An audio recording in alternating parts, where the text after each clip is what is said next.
এক গ্রাম্য ব্যক্তি আল্লাহর নবীর কাছে আসছে, আসার পর প্রশ্ন করলেন, ইয়া রাসূলুল্লাহ, সিংহা কি জিনিস আমি আপনার কাছে জানতে চাই।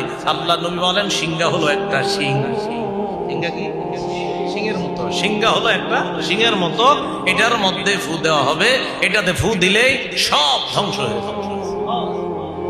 তাহলে নবীজি বললেন সিংহা এটা হলো একটা শিং। বলেন সিংহা একটা শিং, এটার মধ্যে ফু দেওয়া হবে, সব ধ্বংস হয়ে যাবে।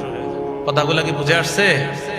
তো রাসূলুল্লাহ সাল্লাল্লাহু আলাইহি সাল্লাম বলে দিলেন যে কিয়ামতের যে বিষয়গুলা এগুলাও ঘটবে, কিয়ামত যে হবে এতে কোনো সন্দেহ নাই। কিয়ামত কবে হবে জানে আল্লাহ। কিয়ামতের বারটা হবে শুক্রবার, কোন বছর এটা আমরা জানি না।